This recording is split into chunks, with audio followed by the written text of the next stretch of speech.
বন্ধুসকলক বহাগ বিহুৰ উৰুকাৰ দিনা চাট মাৰি শিঙা পৰম্পৰাটো দেখুৱাব লৈছোঁ। এইফালে আমাৰ ভাইটোৱে গাঁঠি আছে। এয়া আগতে কি দিব লাগে? হালধি, থেকেৰা, বেঙেনা, লাও হ'ব নহয় জানো? তেতিয়াহে গাই গ'লে মানে লাও খা, বেঙেনা খা, থেকেৰা খা, হালধি খা। কিছুমানেতো কেৰেলাও দিয়ে ন, কেৰেলাও দিয়ে বুলি কিনে কয়। এইবিলাক গাঁঠি আছে। তাৰপিছত এইখিনি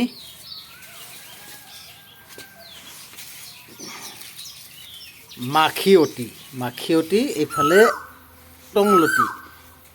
এইখিনিনো কিয় দিয়ে, ইয়াৰ ওপৰত বৰ্ণনাটো নকওঁ বাৰু।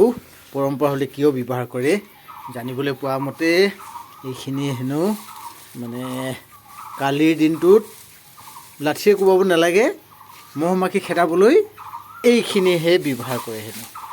এই মাখিয়তী টংলতিখিনি আৰু ক'ৰবাত দীঘলতি ব্যৱহাৰ কৰে। কাইলৈ ৰাতিপুৱা যিটো উগুল থুগুল হ'ব নহয়, আচৰিত লাগে। এতিয়া সেই আগৰ সেইটো কমি গৈছে বাৰু। ধাও ধূপ ফটকা ফুটাই কিমান আনন্দ কৰে। এই লাও মানুহ হেৰি যেতিয়া গৰুক গা ধুৱাই, লাও খা বেঙেনা খা কৰি গা ধুৱাই মেলি শেষ কৰাৰ পিছত এইবোৰ মাৰি ধেমালি কৰে। খুব আনন্দ লাগে আৰু এটা। কিন্তু কাইলৈ ভিডিঅ' অলপ ল'ম বুলি ভাবিছিলোঁ, কিন্তু সময় নহ'বগৈ, মই আহিবলৈ নহ'বগৈ। আমাৰ তাততো নায়েই বাৰু। এনেদৰে হেৰি কৰে।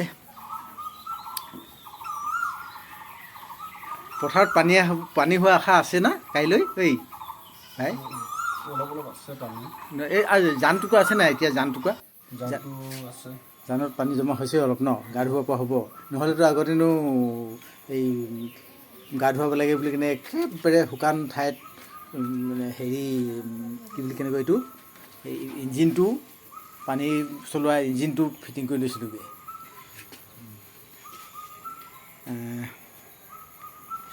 এই চাটমাৰি শিঙাৰ ক্ষেত্ৰত আজিকালি বস্তুবিলাক বজাৰত বিক্ৰী কৰিবলৈ ধৰিছে। এটা ব্যৱসায়ো হৈ গৈছে ক'বলৈ গ'লে। আৰু এটা কথা দেই, এই যে চাটমাৰিবিলাক এয়া হ'ল 4ডলীয়া, 1 2 3 4, কিন্তু 5ডালীয়া, 3ডালীয়া, 4ডালীয়া লয়।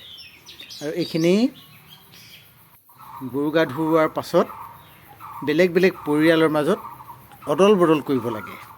একে পৰিয়ালৰ হ'ব নালাগে বুলি কিনে কয়। লগত তালৈ যাওঁতে পুৰণা পঘা এডাল নিব। পঘাডালটো কাইলৈ লোৱা হ'ব নহয় জানো?